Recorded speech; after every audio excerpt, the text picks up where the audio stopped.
As an effective leader, you must take the time to develop your people. And to be able to develop your people, you must know your people. That is super important, I believe. To be an effective leader, you must know the people that you are leading. If you don't know them, you will not be an effective leader. If you don't know who is in your midst, you're not going to be an effective leader. You won't know what they have, what they've been through, what potential they have. No. And you could be that leader that goes like, oh, I know what you work in, so this is how I'm going to use you. I'm sorry, but that leadership, you're using those people as a pawn. You are not taking the time to develop them. You're seeing them at face value and being like, all right, that's how I'm going to use you. But you haven't taken the time to slow down and actually get to know this person and be like, oh, like besides them being an electrician, they have a lot more to them. They have leadership qualities. They have qualities of like whatever, like a pastor, an evangelist. They have qualities of being able to love people so like immensely. Like if you're not taking the time to slow down, you're not going to be an effective leader. Welcome back to the Better Every Day podcast, where we are locking our best self one episode at a time. My name is David Garcia, and this is my beautiful co-host, Grace Garcia. And his wife. Yeah, and my wife. Yeah. Today marks season 2, episode 20. Wow. Yes, and before we get into that, we have been back for a couple of days from camping. Yes. We went camping with a couple other families, our best friends, your family, and it was a really great time. I was having a conversation with my friend Nate, and Nate isn't much of a camper. I don't know if he listens to the podcast, but shout out to Nate. He isn't much of a camper, and he was like, man, like, it's a lot of work. But then every single time that I saw his kid having a blast, I just always like reminded him, like, that's why you do it, bro. And he went, okay. Because he was like, at one point he was like, I think this might be the last camping that we do. And then it was, I don't know if it was that same day or a day after, we went on a boat ride, and his kid loves the boat. And he's so having fearless. He's having a blast. And I'm like, you can't cancel camping for this one reason right here. I'm like, he's going to ask for it every single year. And I'm like, that's the sacrifices us parents have to make. Yeah. And like, it is a lot of work, of work. It's a lot of planning. It's a lot of grocery shopping. It's a lot of packing. It's a lot about, we rented a truck this time, a great truck, 2024 Ford Maverick. That thing is amazing. I loved it. To the point that me and you kept talking about like, oh, maybe one day we buy something like this, right? Mm-hmm. But playing Tetris on that thing, like even though we got a truck, because I learned my lesson from last year. Last year I rented a Toyota RAV4 thinking that it was big enough. It was not even close to big enough. So I'm like, this year I'm going to rent a truck, and still having to play Tetris and then having to tie things down in the back and hoping that nothing flies off. And then getting to driving on the first day, we drove a lot. I think it was like close to like 400 miles, if not more. Yeah, we went to Sequoia, and then after Sequoia, back to Bass Lake. Yeah, we ended up going to Bass Lake. Shout out to Bass Lake. If you guys have never gone there, it is a beautiful place. Yeah. The moment that you finally get there, you see the beautiful lake, and it's a great spot. It is a great spot. Honestly, I learned my lesson this year finally. Next year when we go, there will be no pit stops before. We're just going to Bass Lake. Because Bass Lake is only about like 4.5 hours away from where we're at. So if we would have just gone there and just enjoyed the day rather than drive, like I don't know how many hours we drove, probably would have been better. So Bass Lake is amazing. But again, we get to Bass Lake, and then we have to set up. And in the middle of setting up, you want to like talk to your family. We have to get cooking going because we got there like around 6:30. Sunset was like around 8:30. And so I'm thinking both about like, we got to get this tent up. We got to get everything unpacked. We got to get everything organized. And I got to start cooking before it gets into nighttime. And so I'm thinking about all this. And yeah, like it's a lot of planning. It's not a lot of sleep. I think both nights I might have gotten like 5 hours of sleep. But again, to see the kids enjoy it. And our oldest, Elijah, loves to play Fortnite. I don't know if, he loves to play Fortnite, and during it was a couple times actually, he told me and you, I'd rather be camping than playing Fortnite. And that is a huge statement for Elijah. That kid loves playing Fortnite and spending time with his best friend, which is a kid named Nathan, which is one of my good friends, Sergio, his kid. Did I say that right? Yeah. Okay. So for him to say that statement, and again, that just reminded me, like, this is why we do it. Like, it's a lot of work. It's not a lot of sleep. You know, it's not the most ideal. It's not bougie. Even though I try to make it bougie with an inflatable bed, please don't judge me. It's not as comfortable as you would like. It's not home, right? But for it to make memories with the kids, you know, we got to go see the sequoias, which honestly were not as impressive as I thought they were going to be. They're huge. I don't know why I thought they were going to be like the size of like a skyscraper. And I'm like, they're not even that tall. They're huge though. They are big, but I mean, I don't know. I come from Canada. I've been in forests. Like, I haven't seen, it's not like I look at the trees and I compare, but I've been in forests. So it's not like, oh my gosh, like never seen a tree before. But yeah, I honestly thought like that they were like as high as skyscrapers, but they really aren't. But what was I saying? Oh, for them to see that and to make those memories there, we took some pictures and videos inside of a tree on one of them. And then the games that we played during the car rides and stuff, like I think, and then our kid finally, like, that's the only time where he liberally takes naps. Most of the time, he's just like, I don't want to take a nap. Even though there's a car ride, he's like, I don't want to take a nap. And he usually waits like the last 5 minutes to fall asleep. But like, I remember on the way back home, he fell asleep like, I don't know how many hours, like 3 or something like that. Yeah. And he would like half wake up and be like, I think he would check the time and be like, there's still a lot of time, and go back to sleep. So I remember being a kid and loving to sleep in the car too. So. But yeah, it was a great experience, and yeah, we are not going to stop doing it. We're going to do it at least once a year. Next year, we might take a break from the camping part, and we might do a cabin. And then Grace was saying that she wants to do July 4th, so we'll probably be just telling everyone where we're going to be next year. Yeah, because no, never mind. But how did you like camping? I loved it. I think one of my highlights always camping is waking up and like you're forced to be outside. Mm-hmm. And so that it's fresh, you're drinking your coffee, like taking in nature. It's slow paced. Mm-hmm. I love it. I loved this year I ran around the lake. That was one of my highs because it's so quiet and it looks so beautiful. Just like, thank you, God, for like my health, for your creation. And yeah, you saw people like fishing, but it was again early morning, so just that quietness, that stillness. Mm-hmm. That was one of my highlights. But yeah, both kids, especially seeing like the difference of my boy, like he's such a boy, like a boy's boy. Mm-hmm. And then my daughter is so girly, but they both genuinely enjoy it. Like my daughter loves it. Today we were playing the Barbies Are Camping and yeah, with their camper and just talking about the s'mores and all that stuff. Like it makes the parent happy knowing that, okay, this is going to be like tradition where they're going to grow up and be able to say, I remember when my parents would take us every year. Yeah. And those core memories. And so I do love it.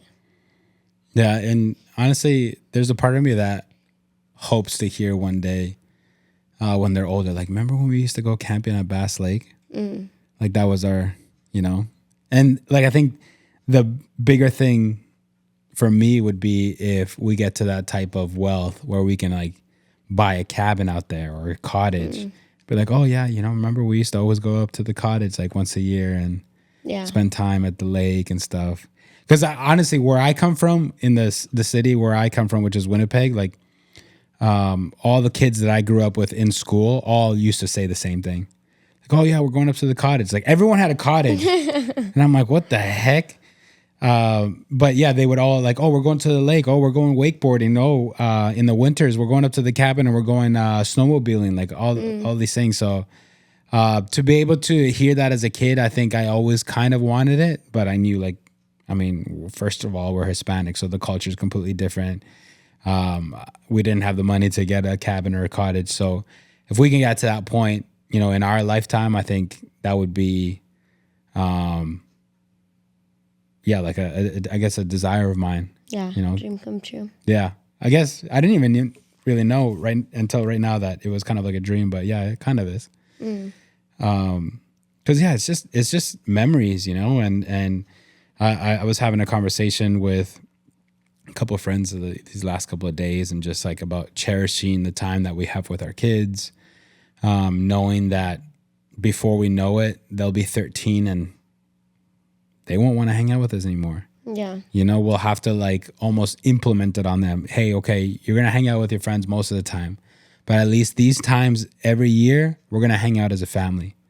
So even but knowing like, oh, I'd rather be with my friends. We could have gone to the movies. I wanted to hang out with that girl or that boy, where they start picking other things rather than hanging out with you. Like I know those days are like around the corner. So I'm just like, we need to cherish the time that we have now. Like we don't want to be when they're 13 wishing that they were 5 or 6 again, because it's like you squandered that time. Yeah. So just like don't squander that time. Like be present and be grateful and take advantage of the time that you have now. So I think yeah, I really love it. I love the memories. I love seeing the kids smile. And then we rented a little fishing boat, and you know, the kids pretend like they're driving the boat, because it's one of those fishing boats that has a motor in the back, and it's just like the stick that you move side to side to direct you where you're going. So it's not like a wheel or whatever. And so it's kind of hard for the kids, because first you have to like twist it and then you got to like direct it, and it's kind of hard to direct. I let Elijah do it for like a couple seconds, but yeah, he wasn't doing it. But yeah, it was a good time. It was a good time. And yeah, that's awesome that you got to run too. Yeah. You were so proud. And the whole time, proud. like, are you proud of me? Are you proud of me? You're proud of me? Yes, I'm proud of you. And then you and Marvin kept bugging me about like, oh, you're going to come for a run tomorrow? And I'm like, oh my goodness, I wish. I can't wait to get back into running, but. I can't wait for you to run with me. Yeah. It still has not happened. It's coming. But yeah, that's today's update. That's today's update. Today, I wanted to talk about something that we haven't talked about yet. And I think it'll be a really good topic. And I think that we're only going to scratch the surface today, because I think it has many layers of depth to it and many ways that we can go. So we'll see where it goes today. But like I said, I think there'll be more episodes in the future, and probably we'll have to have guests to come on to talk about this. But today's topic is leadership. I think leadership is an important topic to talk about, especially when you're trying to become better every day, because to be able to become better every day, you must take charge. To be able to take charge, you must be a leader. Now, that doesn't necessarily mean that you need to lead people, but I think it starts with us to be able to lead yourself, right? And so I wanted to talk about this topic of leadership, and I wanted to start with a question to you, which is a very basic question. What is leadership to you? Leadership to me, you said taking charge, influencing, guiding the way, maybe like pioneering others, being a role model, things like that. Okay. I looked up the definition. So I kind of cheated. I asked you, and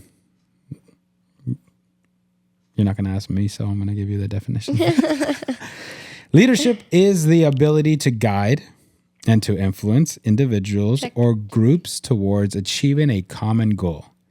It involves inspiring, motivating, and directing others to work together effectively and achieve desired outcomes. Leadership is not just about holding a position or authority, but also about the actions and behaviors that empower others to contribute their best.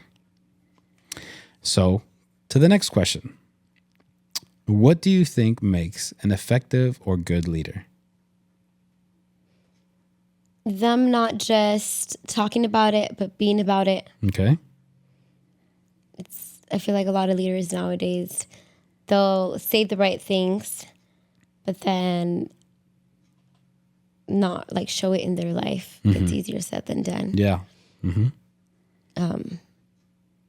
It is being vulnerable, like showing people like the difficulties of it. Because then I think that's where the people that you're leading get to truly know you. That's where they truly start loving you. And that's where you truly start influencing them. And not just like from far away. That's where you build that closeness. So they trust you and they're willing to be guided by you. Yeah. Okay. And then I think I know what the answer is going to be for this, because this is kind of your go-to answer for everything. But in your life, who has been a great example or role model of leadership? Jesus. That's not what I expected, but go ahead. And I was like, I know what you are expecting. So I'm like, let me throw him off the trail. If you can pick anybody else, that'd be cool. But if not, then no, I know. Go to your go-to.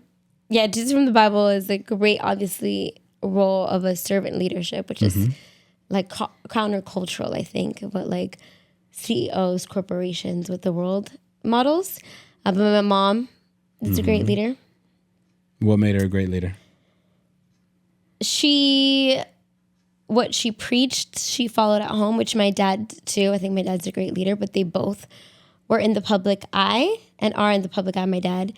And what they preach, they follow at home. And so people of integrity, people of their word, and like that vulnerability. My mom had that vulnerability where she was just how she is at home. She's like that, which some people are like, oh my gosh, she's so free, like not hiding anything.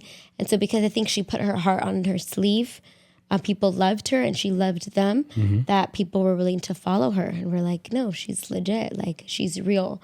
And so I think that made her a great leader. Yeah. Now that you said that, I think somewhat of a sad thought of like your mom, we probably would have called your mom so many times to do this podcast. Oh, for sure. Like, hey, come for this topic and come for that topic. For sure. But yeah, that's a great example, I think. And I've always been towards the line of one thing that has always impacted me reading in the Bible was the part where Jesus says, I came here to serve and not be served. And that always will speak to me in regards to if the true King of Kings and Lord of Lords, the God above all, came down, made himself flesh, and came here to serve. Like, I don't think any of us have any right to be like, I'm going to outwork service. Like, I'm going to get to a certain level where I will not have to serve ever again.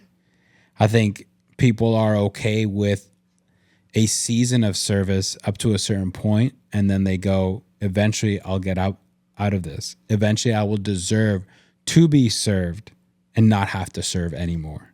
Yeah. And again, I will always go back to that. And I think maybe that touches my character as well, because I've said it here before, like I always have like a heart for the underdog. I don't like when, people are kind of like put to the side. People are seen as less than. And so I think, I've always, since reading that line, I've always had this mentality of no matter what, no matter where I'm at, no matter what position I have or whatever title, like I'm never going to stop serving, and I kind of wanted to ask you about that as well. Do you think a leader ever outgrows service?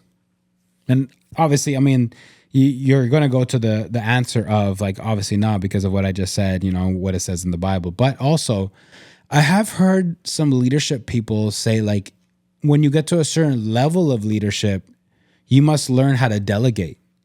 You must learn how to balance the work. You must know where your service is most effective when you get to a certain level of leadership.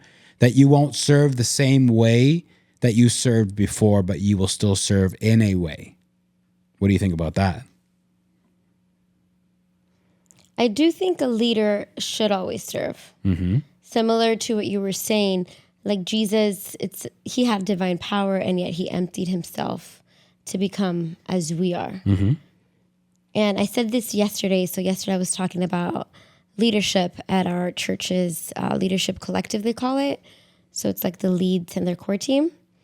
And I was telling them that it is, and I got it from a book, I think it's called like Christian Leadership by Henry Nguyen or something like that. It's a great book, very easy read, highly recommend.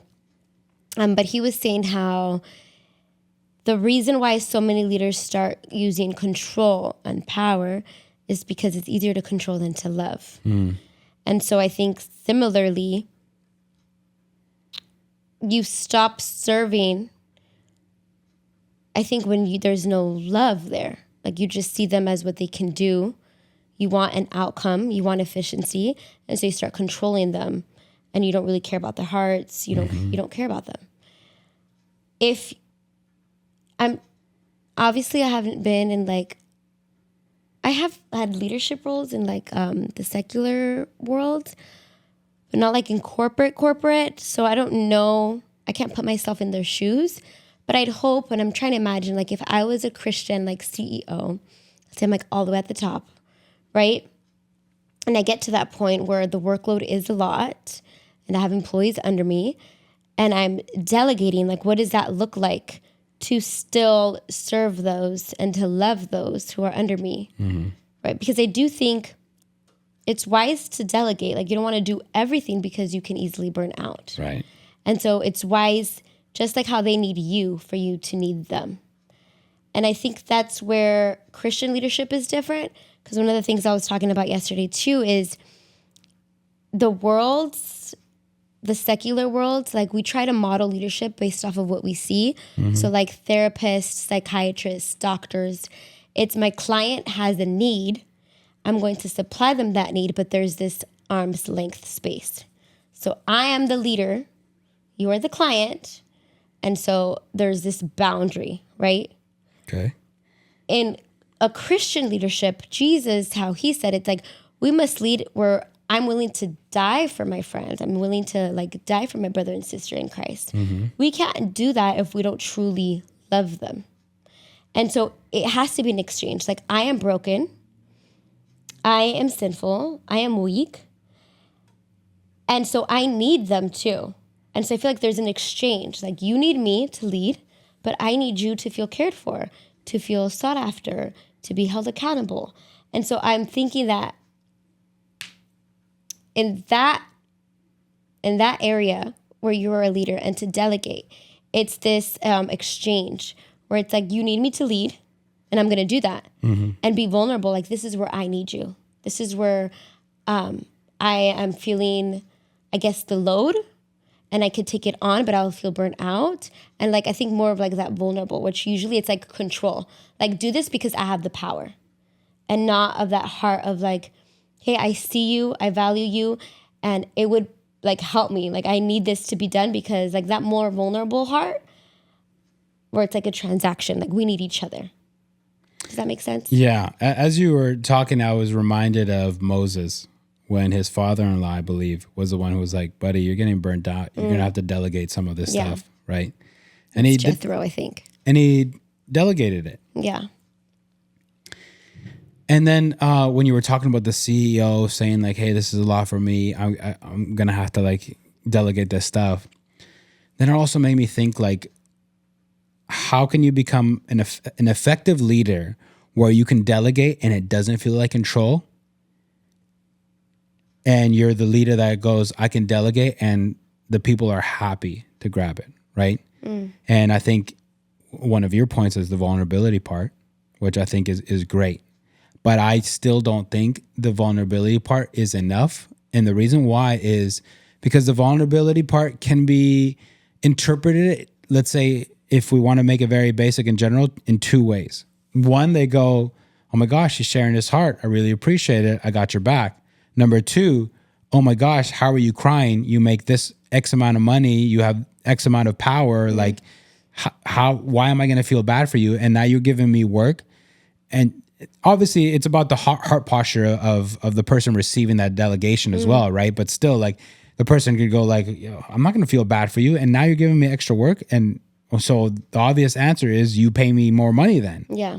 You know? And so then I think about how can you become the better effective leader where you can delegate and people are glad to do it, not in the sake of manipulation, of course.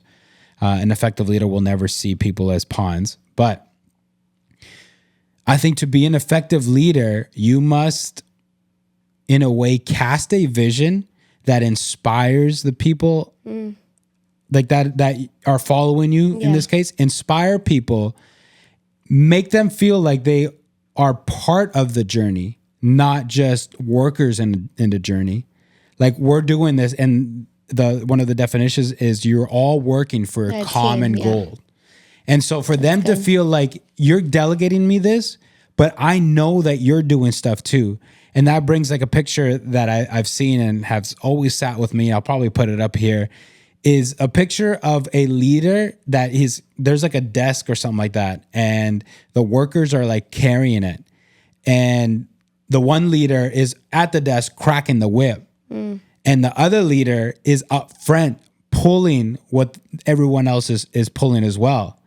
And so I believe to be an effective leader, you must be the second leader where you're up front. Like, the people feel like we're not alone in this. Like, the one who is leading is actually leading. He's up front. He's putting in work. He's getting tired just like us. He's busting his butt just like us. He's spending hours just like us. Like, and to see that plus the vulnerability, they go like, oh, there's no doubt in my mind. Like, I'm inspired. Like, we're working on this together. And now we all want to see this common goal come to life. That's good. What do you think about that? No, I agree. Because yesterday, like, it was modeling what leadership looks like through Jesus's temptations, right? And so one was the need to be relevant on how we get burnt out because we take so much on our plate because we want to be needed, right? And the opposite of that is to know that you are so loved. The second temptation is the need to be spectacular, where Satan tempts Jesus to like throw himself right from like the pinnacle of like the temple. And the need to be spectacular comes from like this heroism, like this individuality. Like, I need to do it all because then I will get the credit that I want. Yeah. And it's saying how like ministry, and I'm saying ministry, but again, you could say this in like any capacity if you want to be a leader, like a true leader of how God has called us to be, is communal and it's mutual, and how you were saying. Because it said Jesus, after he was crucified and before he calls Peter into ministry, he first asks him, like, do you love me 3 times, right? And that's the part of like, do you know that you're loved back, Peter, right? Then going against the need to be relevant. But then right after he asks him, do you love me? He says, feed my sheep. Like, he tells him, like, feed my sheep. You're going to shepherd, but feed my lambs. He tells him like 3 times too. And that's like the call to ministry. But Jesus always called them out 2 by 2. So like, it was never alone. And so when we see that he commissions Peter to go out and to be a shepherd, to pastor his people, to lead his people in Acts, like I have a bunch of verses again, because I had it from yesterday. We see Peter, and obviously Peter is like highlighted, but it says Peter was with 11 at Pentecost.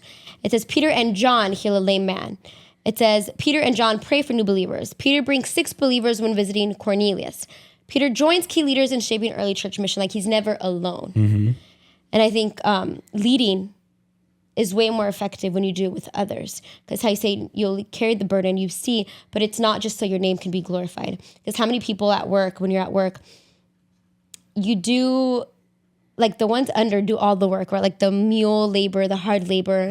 And then in meetings or in press conferences, whatever, they highlight the leader, and then they start getting like bitter and resentment. Like it wasn't him. Like his name is highlighted, but like it was all of us, and there's no recognition. And then you start building animosity or like division. It doesn't bring unity. Versus if we recognize like we need each other, and we're doing this together. How you say then it wants them, like they're part of it. Yeah, they're needed. They're part of the vision, and so I think that for sure is super important.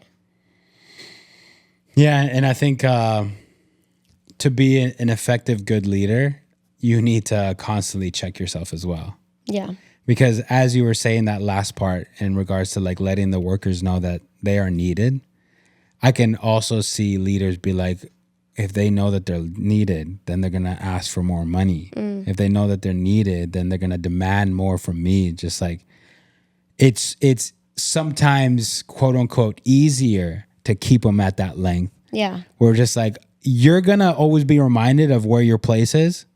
And you're always going to be reminded of like where my place is. And that brings up a point of there's this author, speaker named John Maxwell. And he wrote this book called The 5 Levels of Leadership. And I'll read them out actually. The first one is basically the leader that just has a title. Okay. And this is usually the leader that flashes that title around. Like, now you have to follow me. Now you have to listen to me. Now you got to do what I say because I have the title. That level is the least effective leadership possible because the title does not make you a leader. Yeah. The character makes you a leader. I've heard it many times where they say you could be a leader without a title. And that's 100% true. The little kids are leaders without a title. You get a group of like whatever 20 friends, and you'll figure out which one is the leader from all those 20. Like it naturally just comes out. Yeah. And so in the same way, like you don't really need a title. If you feel like you need a title to be a leader, you're never gonna be an effective leader. You're gonna have to learn the hard way that that's not the way to do it. Okay, so the second level is permission, which is people follow because they want to, based on relationships and trust built by the leader. So that's something that you were talking about, the vulnerability, building the trust. We're on the same page. I'm human just like you. And people go, you know what? You're a nice guy. Like, I like you. Yeah, we can work together. Let's go, right? Level 3 is production. People follow because of the leader's results and contributions to the organization. This one I chalk up to talent attracts talent, right? You have the talent, you produce these results, and other talent goes like, I want to hitch my ride to this person right here. Yeah. Because they're obviously getting the results. I have the talent as well. So if I join them, we can work together and they could squeeze the juice out of me too. And we'll all just do great things. And I think that's an effective way to attract, but it is not an effective way to develop. Because in that level of leadership, I believe all you do is attract, but you don't take the time to develop the people that let's say have been there. Yeah. You don't take the time to like slow down. Like you're that type of leader, I think is like, okay, I got the talent, I got the results. We're going to keep moving. That's like a racehorse saying like, I'm going to run 100 miles per hour. And I want other people that already know how to run 100 miles per hour to run with me. And the other horses will be like, yeah, let's go. Like we're all running at the same pace anyways. But the horse that's running only 10 miles per hour, like they're left in the dust. Like they're left behind. The 4th level of leadership, people development. And this is what I was just talking about. People follow because the leader has invested their personal in their personal growth and development. So that I believe is a combination of the trust. It's about the combination of that bridge being built. That's the combination of I see you and I know that you have the potential. I'm going to slow down. I'm going to teach you to be at my level, if not better. Because a leader should always, I believe a leader should always try to develop the next leader that's going to replace them. If you are a leader that is clawing for that title, like never wants to let it go, you're limiting yourself. And I think, especially being a Christian leader, you must trust that if and when you get replaced, God's got something else for you. Mm-hmm. And I refused, in that sentence that I just said, I refused to say something better, because the thought of saying better, automatically sometimes people think like, oh, it's a higher rank, or it's no, it's your next assignment. And even if it's not quote unquote a worldly higher rank, it's still a purposeful assignment that God's given you. And you have a purpose to bless others in that assignment that he's given you. So I refuse to say better, because again, everyone will just like go to that place. That's good. But you, as an effective leader, you must take the time to develop your people. And to be able to develop your people, you must know your people. That is super important, I believe. To be an effective leader, you must know the people that you are leading. If you don't know them, you will not be an effective leader. If you don't know who is in your midst, you're not going to be an effective leader. You won't know what they have, what they've been through, what potential they have. No. And you could be that leader that goes like, oh, I know what you work in, so this is how I'm going to use you. I'm sorry, but that leadership, you're using those people as a pawn. You are not taking the time to develop them. You're seeing them at face value and being like, all right, that's how I'm going to use you. But you haven't taken the time to slow down and actually get to know this person and be like, oh, like besides them being an electrician, they have a lot more to them. They have leadership qualities. They have qualities of like whatever, like a pastor, an evangelist. They have qualities of being able to love people so like immensely. Like if you're not taking the time to slow down, you're not going to be an effective leader. Yeah. And then the fifth and final level is people follow because of the leader's character, reputation, and the impact that they've had. So it's not only the results, it's not only the time that they took to slow down and develop, but now it's just the overall picture. Like this man or woman is impressive in everything that they do. When I see them, I see integrity. When I see them, I see love. When I see them, I see that they actually care about people. That's very important in leadership, because so many leaders at least seem like they do not really care about people. The ineffective, bad leaders, I think, see people as disposable. And I've encountered that. And that's why I feel like in some regards, sometimes I have a chip on my shoulder. And this goes on with something that grinds my gears with my mom. My mom is like one of the hardest workers ever. That woman needs to be dying for her to like take a day off. And I've always gotten mad at her, so many times. She'd be like, I have a fever. I got this flu. She had problems with like her bladder or something like that back in the day. And she would still troop it to work. And I'm like, what are you doing? She in Spanish, she'd be like, no, tengo que ser responsable. No, I got to be responsible. I got to go, do what I was told to do or hired to do. I can't let them down. And I'm like, if things went south for that company, they would drop you like this and they wouldn't think twice about it. No, it doesn't matter. I got to go. And I've had bosses like that as well, just like disposable. You're just a number, whatever. You want to leave or we're going to fire you? We'll hire somebody tomorrow to fill your shoes. It's not a big deal. And so I've always just kind of had my chip on my shoulder whenever I sense that. I'm just like, nah, bro. Like, all right. Like that's when it's not probably. It is a wrong posture for me to take, because it does say in the Bible, everything that you do as unto the Lord. But there is times where I let my pride get the best of me and I go like, no. You're going to see us as pawns. I'm only going to do as much as I need to do to keep this job. Other than that, like, nah. But luckily in the last 2-3 bosses that I've had, they've been wonderful, amazing. And I've been so blessed to have them. And it has been refreshing. So there are good bosses and leaders out there for sure. For sure. But there are many that, just, and again, we always go back to like, it stems from their childhood. It stems from all the wounds that they have that they haven't fixed. And so some of them desire and are desperate for this title or whatever. But yeah, what do you think about the 5 levels of leadership? No, I completely agree. I think I've encountered like leaders along many of those different stages where you're like, okay, you have the title, like I have to listen to you. Mm-hmm. Those where you say, okay, you have the talent. Those where you're like, oh, they really mean to bring us up to their level. And those who seem like they're a great person.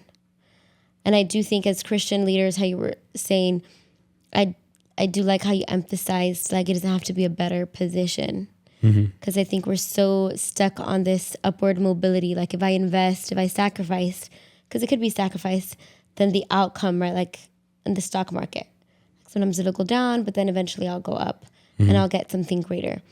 But it shows us that like true Christian Jesus servant leadership, it was this like downward mobility, like to the point of the cross. And that's, I recommend that book, Christian Leadership by Henry Nguyen.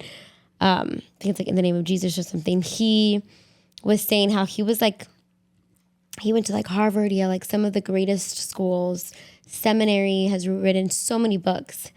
And then he was called to do ministry at a handicap, like disabled. I don't know if it's like a home or something like that. And he's like, they didn't care about my titles. He's like, some of them can't really communicate, right? Like, they have very different needs than us. Like some of them more like basic needs. And so he's like, they don't care how many books I've written. They don't care about my credentials, my qualifications.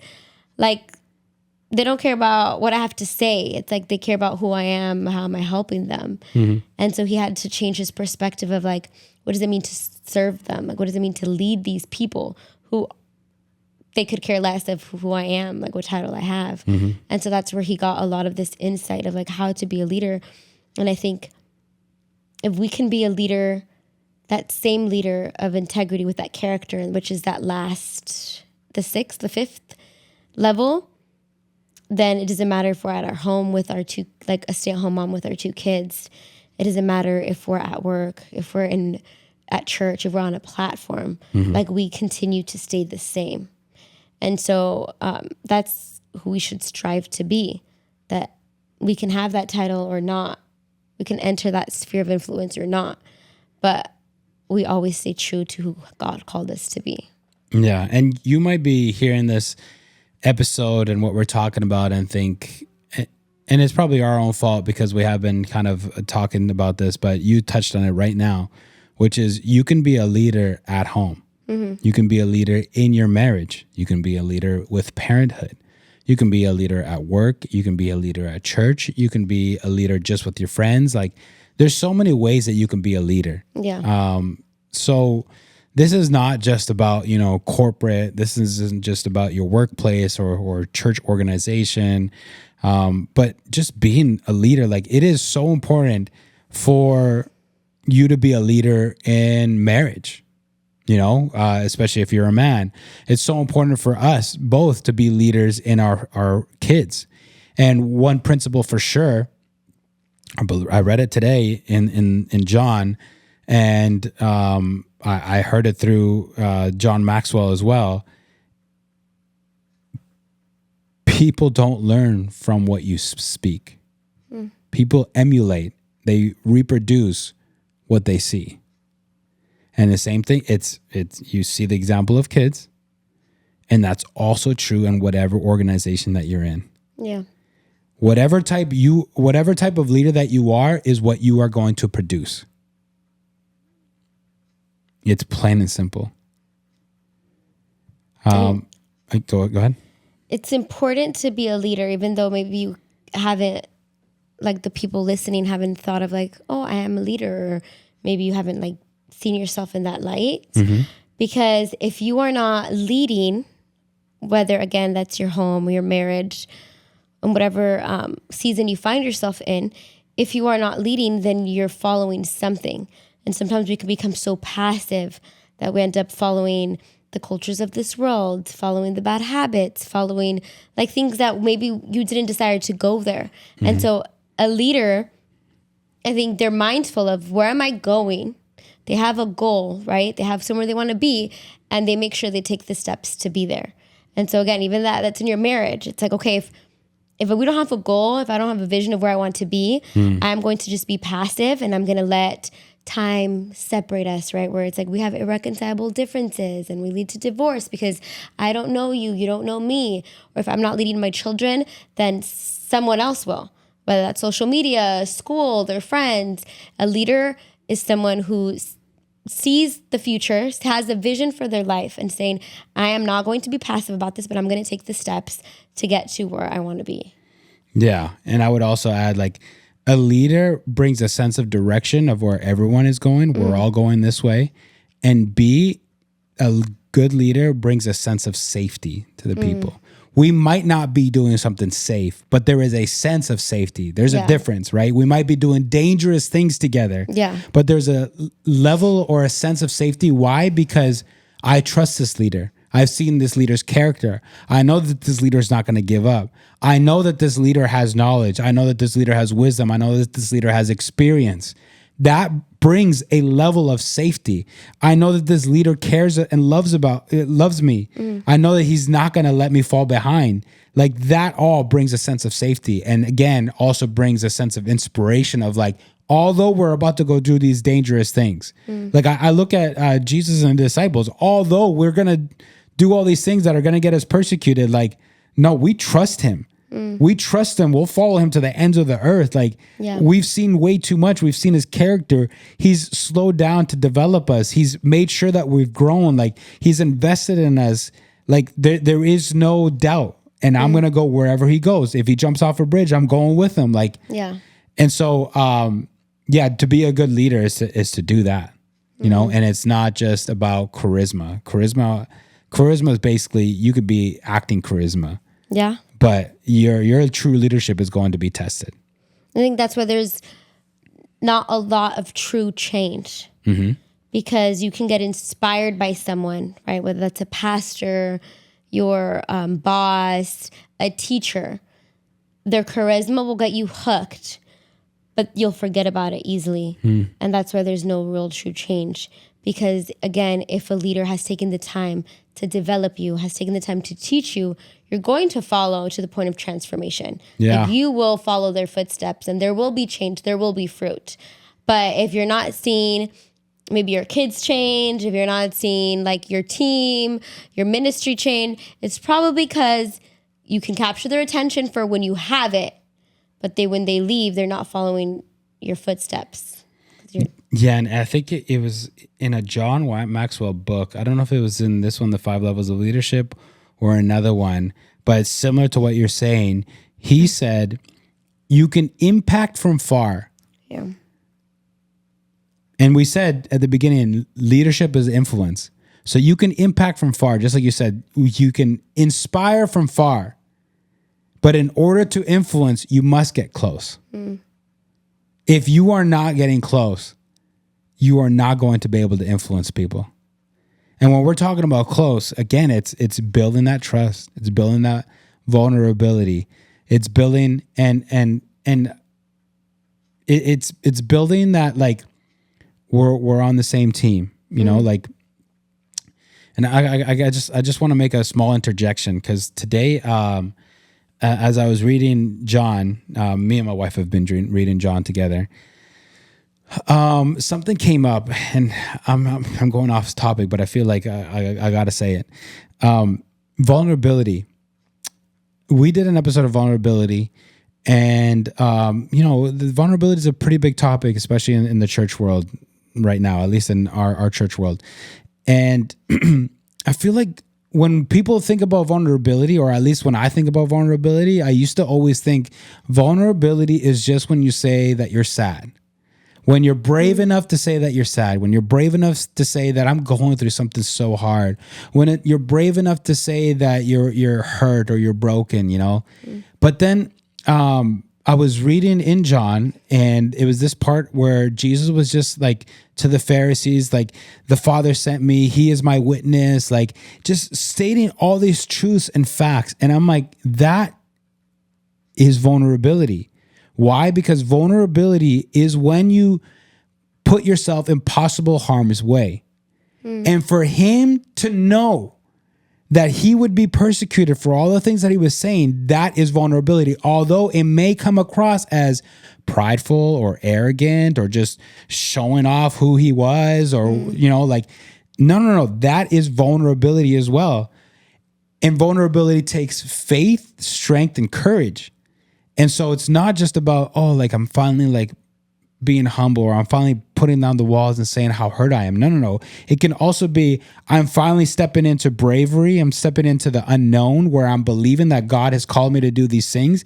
And now I will say it, because now also we have certain people that are too nervous to say, I don't know if I'm going to say it yet. Like a Joseph, God gave me this vision. And his brothers were like, what the heck? Who do you think you are? That's vulnerability. Like, you don't know how people are going to react, and they may harm you. They may come after you.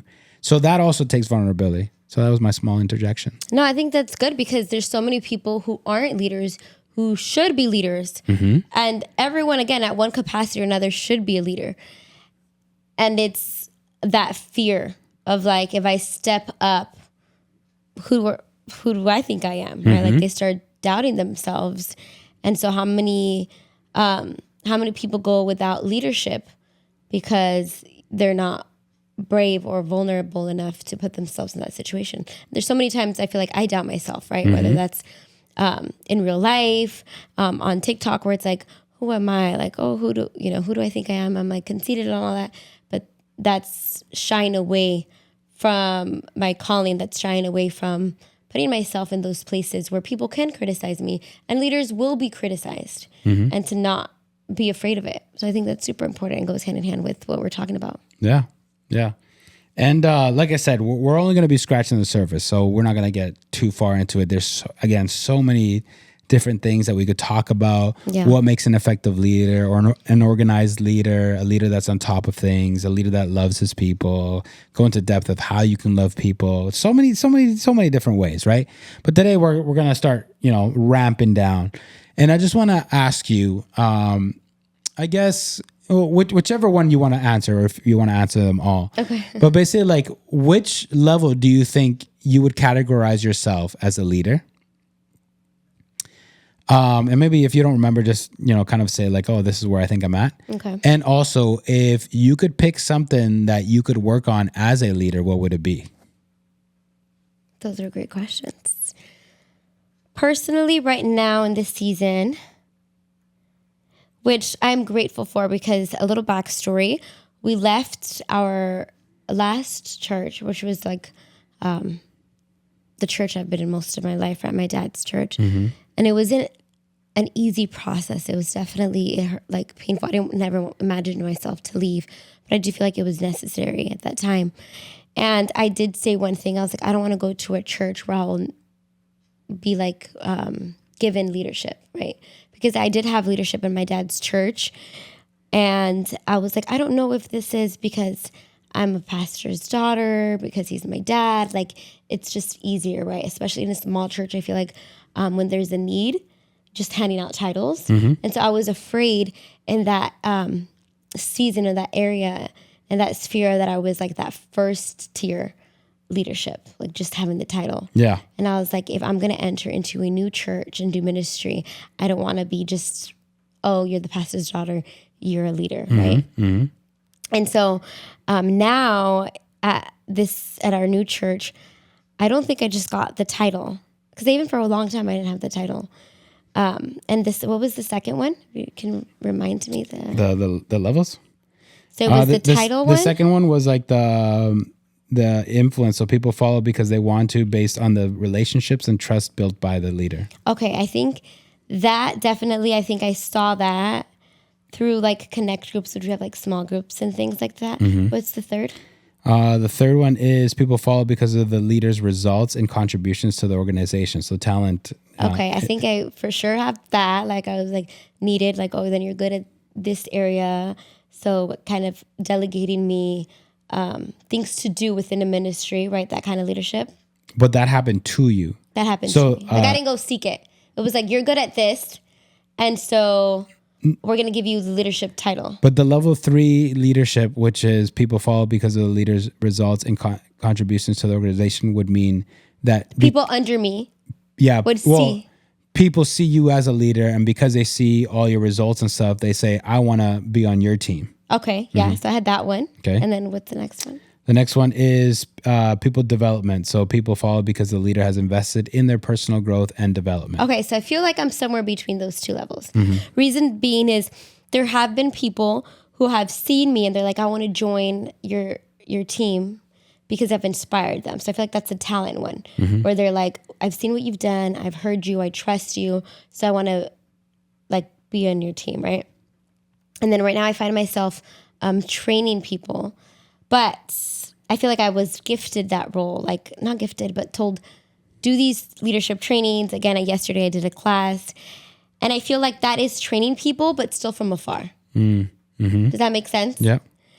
And so I want to start training, but it takes time. And I think that's what I'm afraid of, which maybe I might take vulnerability of like being honest and how I can do that in this season because I am busy. And so I'm afraid to get close because I'm afraid to let people down and train them. Does that make sense? Like I don't want to be like starting off, yes, and have the right intention and everything, but just slowly let go of it because I'm busy. I mean, me and you, and sorry to interject, but me and you have talked about it before and it's never really been executed. And it's always kind of been the topic of kind of reflecting your mom's leadership, which is reflecting Jesus' leadership, really. Your mom, like... I think she was the last level 5. Like, homegirl just, like, always invited everybody everywhere. Like, it didn't even matter. Like, come to my house. Oh, I'm going grocery shopping. Let's go. Like, and I'm only saying that because right now you're saying, like, oh, I'm really busy, blah, blah, blah. And we've talked about it.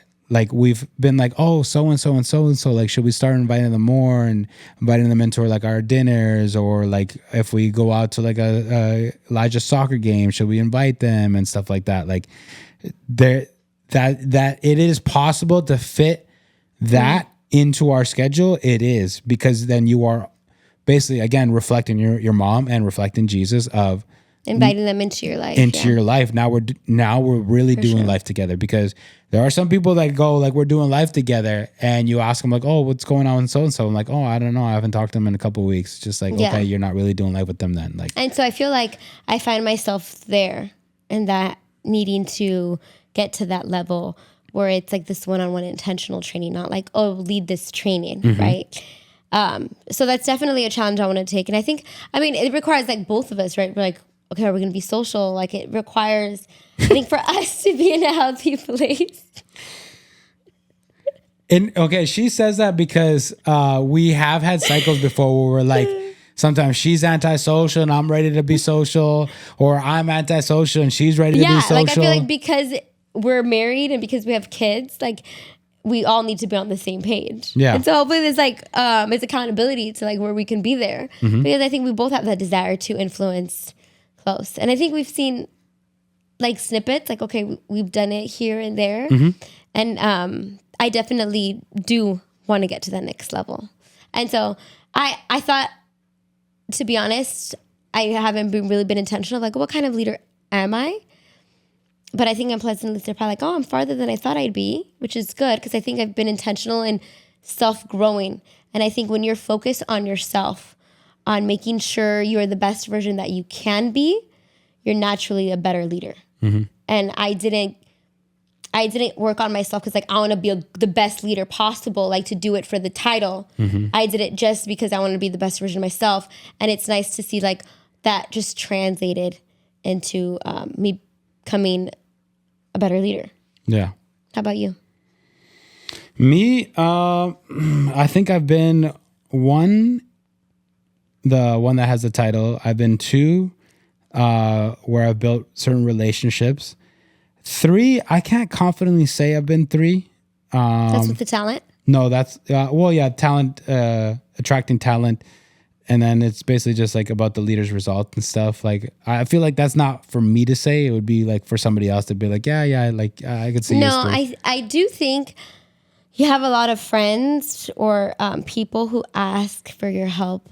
and advice and mentorship and want to get close to you because they've seen the work ethic in your life.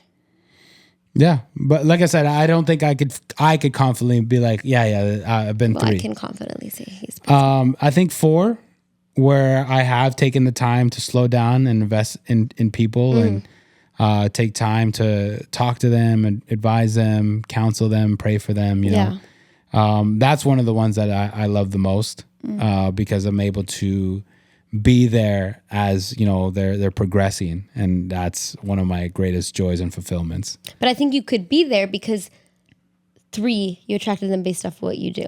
Yeah, maybe. And then 5, I think, will come with age. I think. Well, as long as, you know, we keep I think our fruits, people being able to testify about our character, and because 5 is people follow because of a leader's character, reputation, and the impact that they've had. So I think that will come with time, as long as we practice, you know, everything else. And where I would need to work on, I think being able to manage my emotions. And what I mean by that is, like, I tend to love hard really, really fast. And but I also tend to want to cut things off really, really fast when I don't see something that's like the greatest, or, you know, like there's certain scenarios, like for when we were the youth pastors, like I had a lot of grace for those kids. And I think it's just because, you know, I saw myself in them, and I'm like, well, I didn't get a lot of grace, so I'm going to give these kids tons of grace. Like I've been there before. I've been where the parents are nagging you, and the parents are like, I wish you were better, or I wish you were like this kid, you know, like, so I feel like kids needs at least one person to be like, nah, dude, I believe in you. I love you. I'm lifting you up. I'm encouraging you. Right. But when it comes to adults, I'm much less graceful. And that's where I'm just like, oh man, like, I it's a prayer of mine. Like, God help me with that part of my heart. 'Cause I know, it's just as important in the youth as it is for adults as well. And so I think just being able to, I don't want to set boundaries, but just be able to have be patient. Be patient, or have the correct heart. Yeah. You know, just know that they deserve grace as well. Like, and what helps me sometimes when I remember, but it usually for sure helps me, is like, David, when I just look at myself, I'm like, David, like, you're no better. Yeah. You are no better. You failed in this area and in that area. You fail all the time nowadays. It's just like, you're no better. Give the person grace. And I'm like, all right. So I think that's one spot. But yeah, I think if I were to say something that you know, I think I'm good at is I believe genuinely loving people, and especially for the underdogs, and wanting to be there. Like, I almost like want to like shake every person that I like get to have that type of relationship with, and just be like, test me, call me. You'll see I'm going to pick up. Like, you'll see I'll answer your text. You'll see if you ask me like, oh dude, I need somebody to talk to. Like, I'll meet you at a Starbucks and we can talk or whatever, or like whatever. I'm just like, test me. And, but yeah, cause I just really want to help people, I guess. But, I guess again, it'll come with the time. Yeah, for sure. But yeah, thank you so much for taking the time to listen. We want to encourage you guys to really think about this episode. Think about it in your life. Think about what roles of leadership do you have in your guys' life right now, whether it's just in a relationship, in marriage, and in parenthood, or if it's in the workplace, or if it's with like friends, or you're mentoring somebody, or you're have an important role in a church organization, whatever it may be. Just really focus on this and be like, okay, where are areas that, you know, I need to improve on? What are areas that I'm doing great on? And just keep reading your word, because the Bible is like really, it reveals stuff all the time, so long as you read it and you study it. And then what I would also say is, if you guys have any questions, we're open to any questions. Leave them in the comments, DM us. And also, if you guys want the next leadership to go a certain way, let us know as well.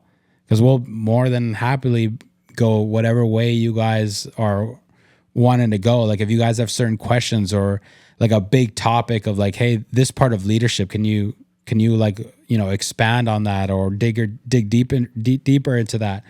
We will do it. But yeah, I love this episode. I love speaking about leadership. And like I said, it won't be the last one. So take the time, please comment, questions, let us know any feedback, let us know which way you want us to go, like, subscribe, hit the little bell thing to get the notifications. And yeah, I just want to remind you guys that we love you, that we're praying for you guys, and that we are hoping that you are getting better every single day. See you guys.